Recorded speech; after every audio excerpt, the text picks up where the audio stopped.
Peace and blessings, beloveds. I am Astarius Miraculi, and this is day 6 of 100 days of healing for the atonement and the public apology of my transgressions against women.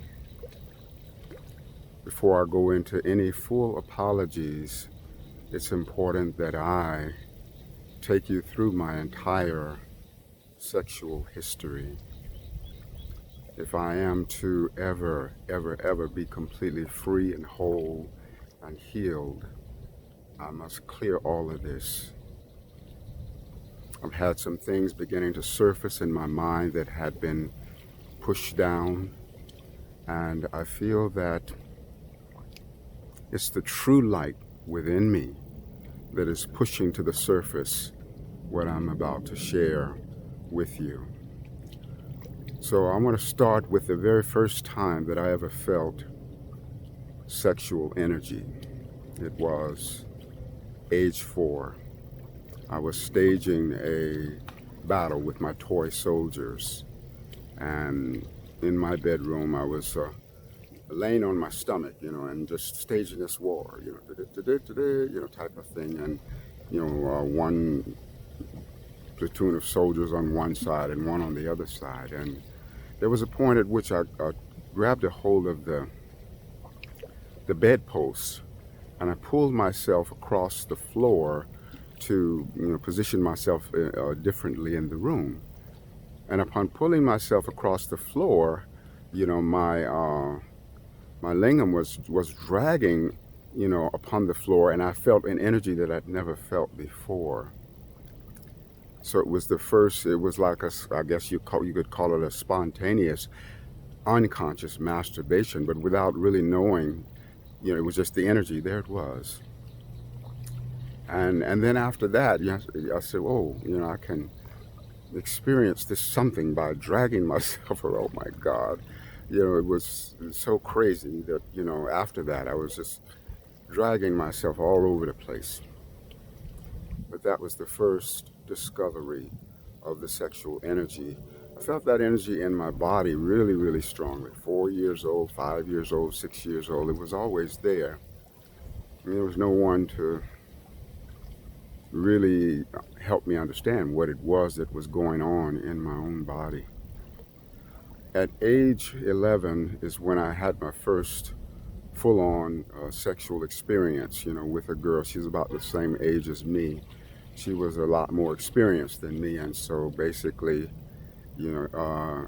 she was teaching me. I mean, it was a full-on sexual experience, but she was the more experienced one.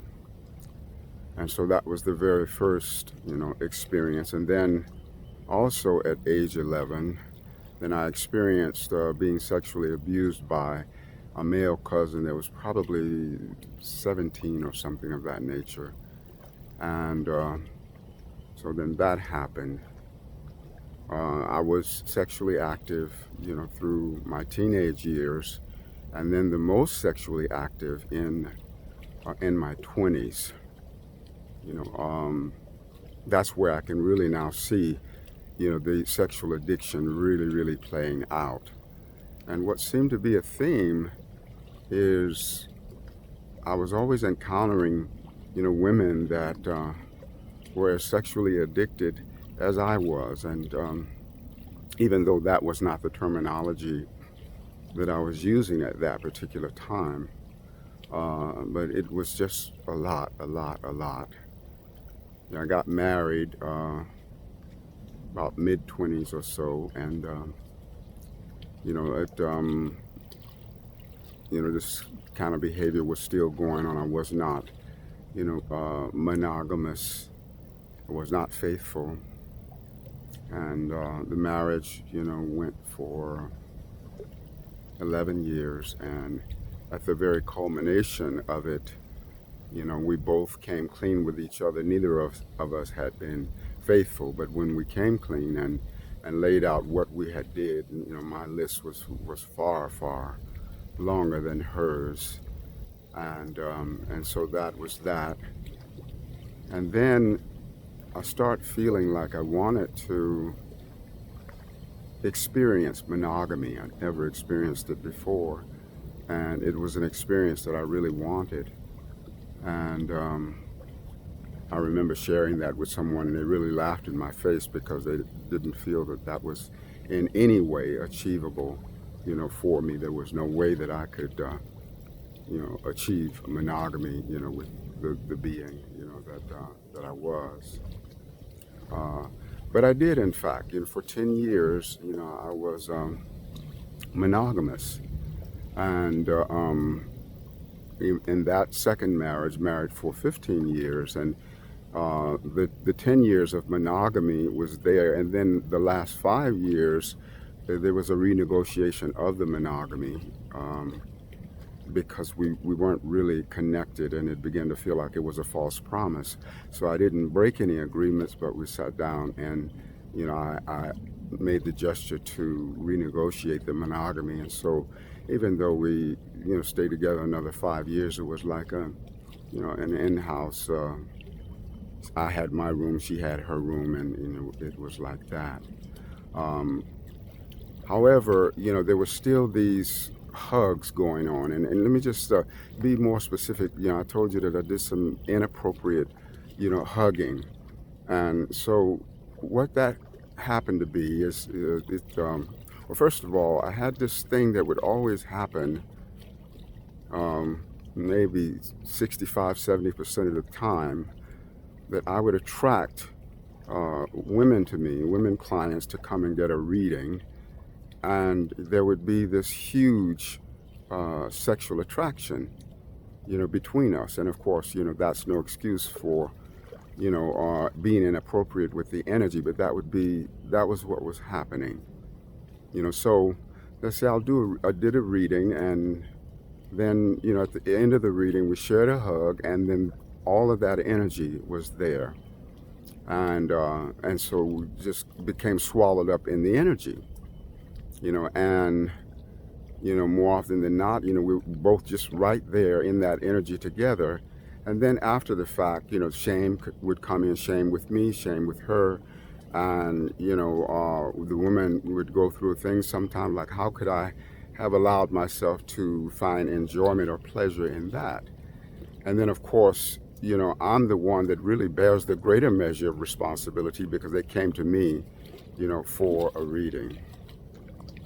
So, that was something that began to happen, as a pattern, and, as time went on, I became more and more aware, and I started to, do what I can do in terms of my inner growth to move away, from that. And, with it being a sexual addiction, which I, didn't refer to it by that terminology, sometimes I would make some good strides, and then I would slip and fall, into that pattern.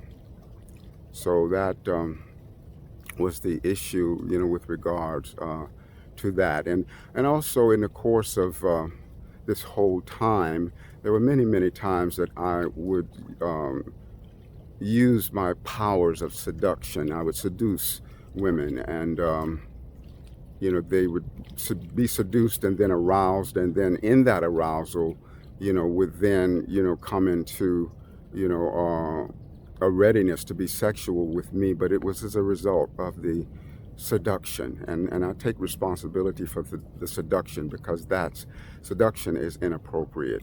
Even though the point at which the full-on connection took place, she was present, but probably just responding to the arousal of desire that had come up within her own body. So deep apologies for all of the women that I have ever seduced, and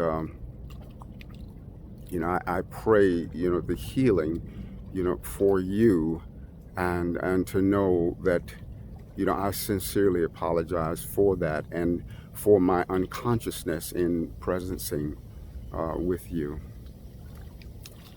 So then coming forward some more, when I got divorced in the second marriage, it was at the top of 2004, and since then I have I've had 3 relationships since then, we're talking 18 years ago, but 3 relationships since then. One that was 6 months long, one that was a year long, and then the other one was 9 months long. And the one that was 9 months was over a year and a few months ago, and I have not, experienced, any full-on sexual experience with anyone, from that point, to this point. And even within that 18 years from top of 2004 to now, there was those 3 relationships, and then there was 4 sexual encounters, mutually consenting sexual encounters. Want you to know that I have been working on this dark shadow, of my sexuality, for some time, and have, been able to make some progress. But it's not just about making progress; it's about completely healing. And so, finally, let me share with you the thing that weighs the heaviest on my heart, and it's something that happened at age 14, and that is, I engaged in having sex with a woman, a grown woman who had been passed out drunk, and I engaged, sexually with her, and of course that was a violation for sure. And then the other thing that is to just again, age 14, hanging out with some guys that were, 17, 18, 19. And they had this girl and was, being sexual with her. I wasn't there when it started, but I came, into where this was occurring. And, they sent me into the room to be sexual with her. And I did. And that was violation. And to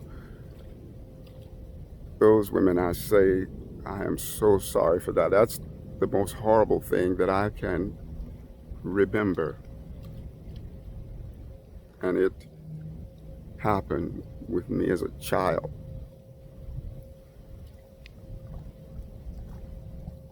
And so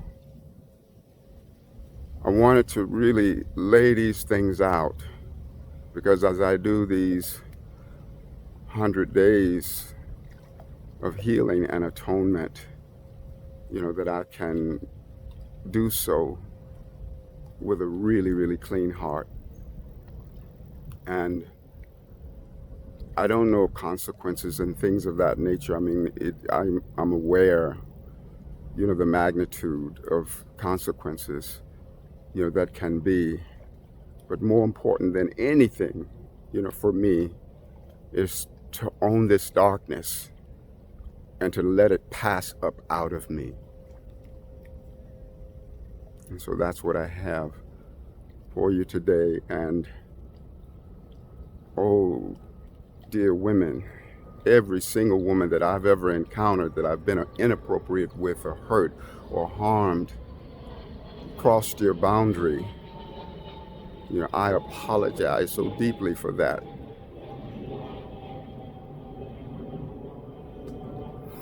And also, not just for me, I apologize for every father, grandfather, and uncle, for every brother, cousin, and son, for every husband, boyfriend, friend, and stranger.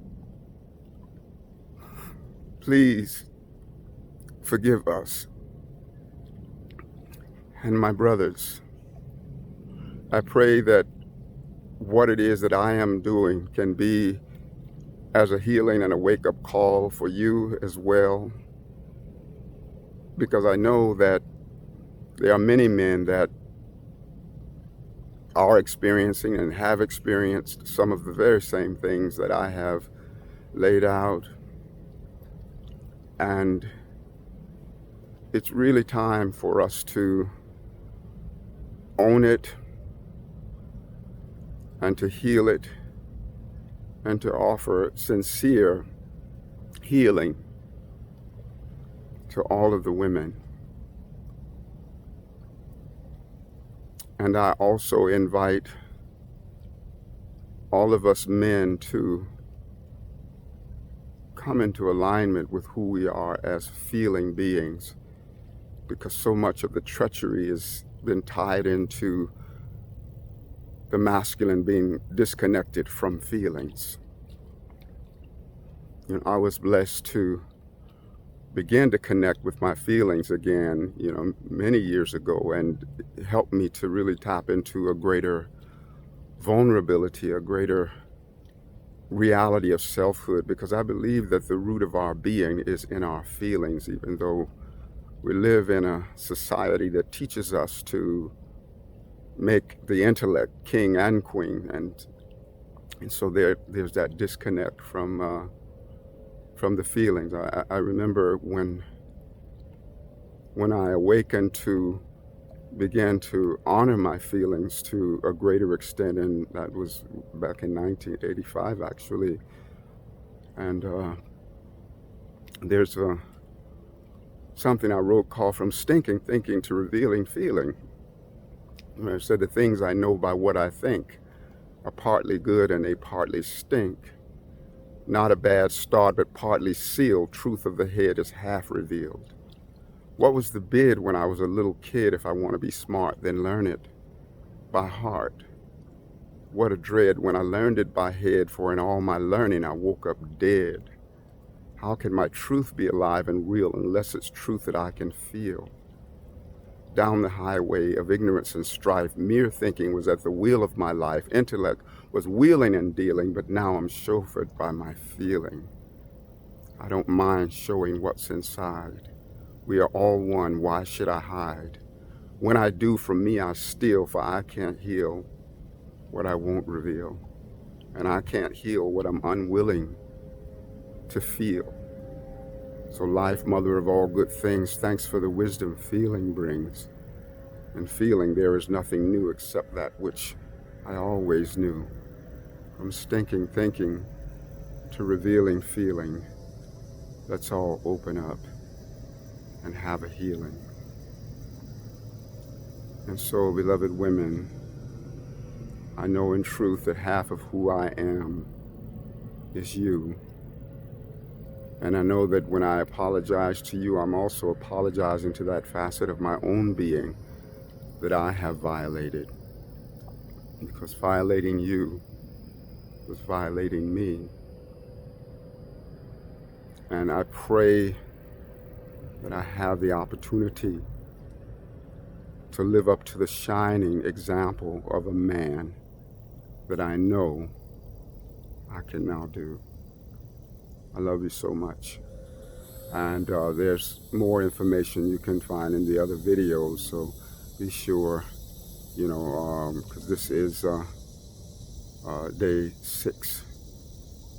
And so there's some things that I said in those videos that I didn't necessarily speak here. So I love you so much.